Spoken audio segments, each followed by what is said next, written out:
And like many books, you never really know how good the book is after a couple of chapters, unless it starts out with something really cool. You know, page 1, there was a gun to my head. I knew I'd never get out of here alive. You know what I mean? Like, what's that line from Almost Famous? I'm in a plane 30,000 feet above this ground and we're all going to die. Like, you know, unless there's some great opening lines that'll keep it reading through, chances are he knows he's got to read kind of like the whole book to find out, like, really, the butler did it? That's the ending? This sucks. You know, you're fired, you know? And that's a lot of work, you know? So I have the funny feeling that they're not as apt to hire new writers from scripts as they are a penciler, that they can take a quick look, open up the files, nice, good, okay. And basically also too, if you're a penciler, the most important thing to getting work in this business is not these big pinups of guys all drawn well with lots of details and rippling vein muscles and veins in his neck and teeth and little spit on his teeth. They really don't care about that. The most important thing in comics is the story, is the ability to tell a story panel by panel to make sure that the whole story moves very smoothly, flows through the pages. There's no question of like, is this a severed head? Or is it a guy leaning down under a table? Or is it like a severed, like, I don't know, maybe it's a severed head. Maybe he's got no pants on and he's trying to get up, or maybe he's a midget. I think he's a midget. And then next you know he stands, oh, he's not a midget. But he's still not, maybe he's not wearing pants. You know, I don't know, you know, like, it's funny actually how much things can get screwed up people don't understand. In fact, Will Eisner, who created The Spirit, he was a teacher of mine at School of Visual Arts years ago. And he told me this great story about the Indian government hired him to do these pamphlets about how to plant seeds in India. Because many of the people were illiterate, you know, for the poor, starving people. So they wanted to do this pamphlet that showed in comic book format how to plant seeds so they could distribute them out to all these people and they would help them, you know, not starve to death, you know. And there, like, a riot almost broke out because they had drawn some panels where they didn't draw the full figure of the people. And the legs were kind of cut off at the bottom of the panel like this. This would be the panel. And then the people were terrified because they thought the people had no legs. So they thought if they planted these seeds, they were all going to get their legs cut off. And seriously, there was almost like a huge riot, like people almost got killed. Like, and yeah, they were terrified to come here to cut off our legs and plant seeds. I've been planting seeds. Yeah, so it gives you like an idea that some people don't understand this format. So you have to make these squares and everything. They have to flow beautifully. It has to work correctly. And that's the most important thing that they look forward to, that they look for in order to hire people. You know, if your style maybe isn't that neat or interesting, or maybe you draw some goofy feet or something, that isn't nearly as important as being able to tell a story smoothly and stuff like that. Any additional questions? Good. Yes, in fact, like I recommend that. You know, I mean, I've been doing this and only this for 20 years, but like to the point where I do some other stuff, composing music and things. Like, I'm looking to do some of that now because the work comes sporadically. You know, the whole idea in comics is to have a drawer full of pages to work on at all times. And that never really happens, or at least it doesn't happen anymore. You know, where now as you get a job, you have to start calling up for other jobs. Because by the time that month is done, you're done with that issue. You know, you want that other issue showing up via FedEx on your doorstep that day.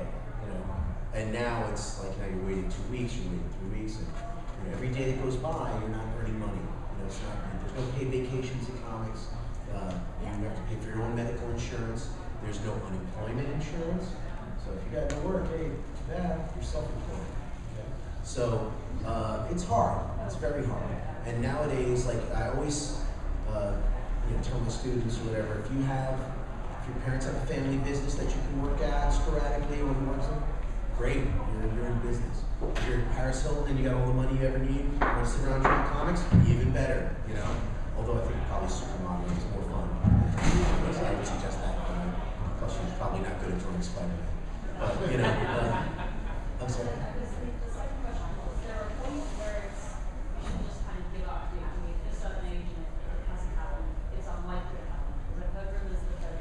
Whoever tells you that, shoot them in the fucking head. Excuse my. Whoever tells you that your dreams are done, unless it's Simon Cowell and you sing really bad, and you come in, you're like, I'm the best singer in the world. The greatest. Like, well, that, yeah, that's, you know, yeah. I've heard a lot of rumors that the Tanzania is so degree of ageism in it. Well, no, you can't, listen, you can be a fucking mummy from Egypt. You can rise out of the freaking tomb, get a pen. If you can draw a really cool Spider-Man, all right, hand that in, all right, they'll be like, you are hired. I love this guy. A little dusty, but I love him. Yeah, like that's, you know, I'm sorry. You can, like, your entire skin can sag off your body into like a little gelatinous pool on the floor and just be a skeleton. If you can still get that one skeleton arm to draw Spider-Man really cool swinging around the city and not in a wheelchair like, you kids get out of my yard. I see you there. I'll flip you like a cheese omelet. You know, then it doesn't matter. They don't care. Like that, you know, they really, now there is the issue of when someone gets old and their style looks old. Like some things I noticed, even the greatest, John Buscema, you know, when he would draw. I mean, some of these guys, they started. I think Buscema and Colan started in 1940. 1940. And some of the times he draw, like, you know, the script would be like, okay, there's some street punks hanging around outside the roller rink, you know. And then, like, you know, nowadays, you know what street punks look like. They're either like, you know, gang guys with the baggy pants and the gun in the back, you know. And then in the 80s, they were punk rock guys with spike wristbands, you know.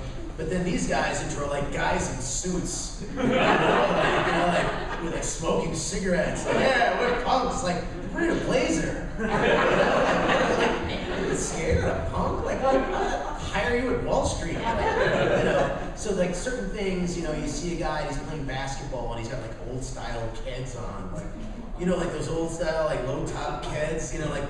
They don't wear those anymore. They wear, you know, Air Jordans and stuff. But that sensibility of, you know, like the fashion sense is so old that the hairstyles look old. And the purse that the girl holds in the handle, it's not like the new purse that a girl, or a girl will have a backpack thing with a Hello Kitty thing on it. You know, it's like an old style purse and she's wearing pearls. And I don't know any teen girls who wear like pumps and pearls to go to the sock house. You know, like, it doesn't happen. So that can be a problem.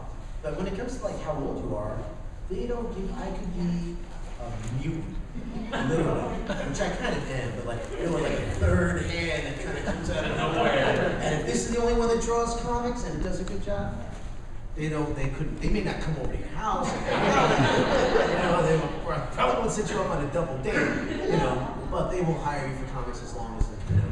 So, but listen, if I don't like anyone who says that you can't do this or you can't do that. I had a lot of people tell me, you're not going to draw for Marvel Comics. You're not good enough for that. I was like, oh, yeah? What do you think of that? You know? And a lot of people, you know, I'm doing like a heavy metal record now in the studio. Like, you know, like all the dreams that I have, I'm doing. You know, like I'm living every one of my dreams. No one's telling me nothing.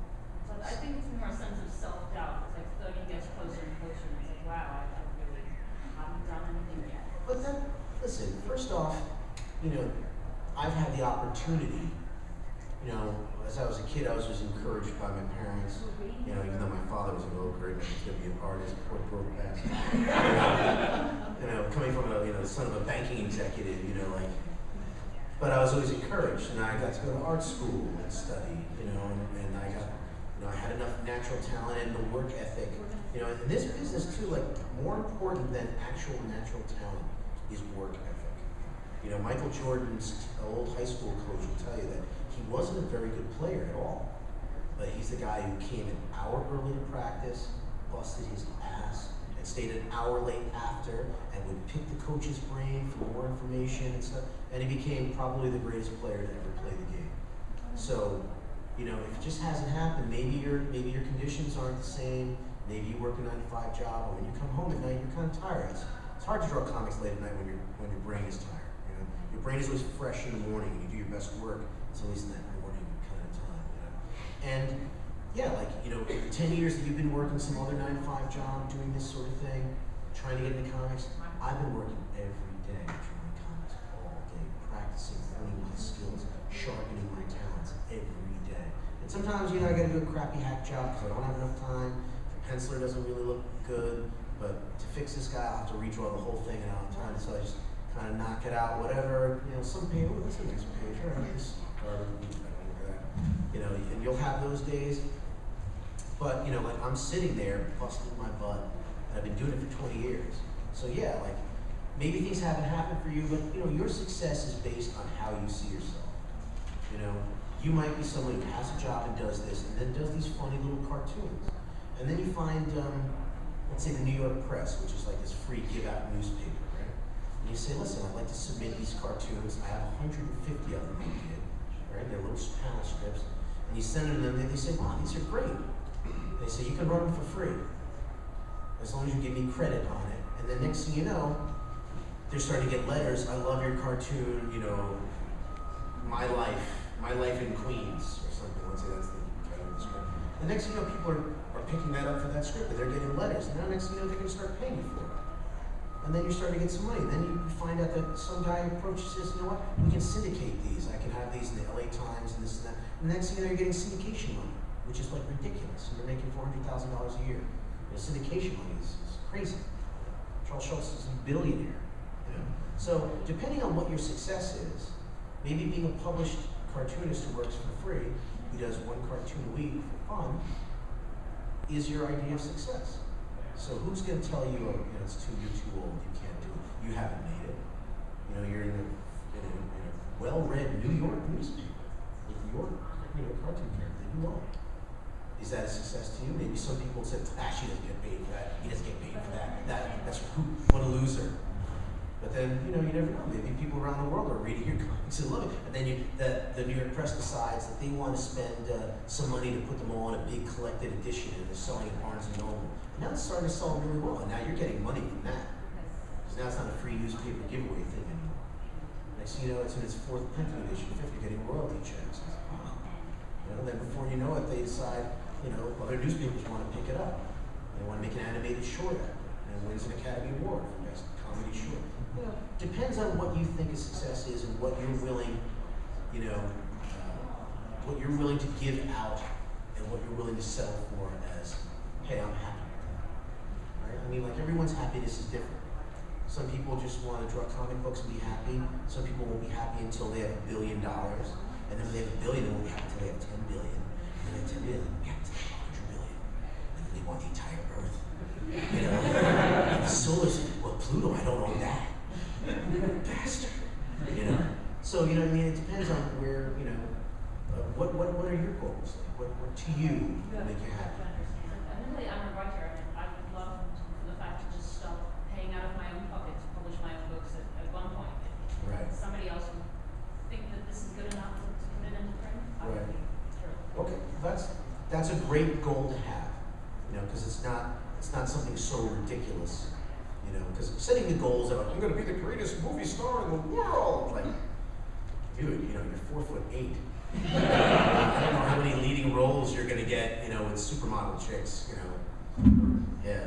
Well, he's not 4'8", and he is pretty handsome. And you know what? He's not that bad of an actor. You know,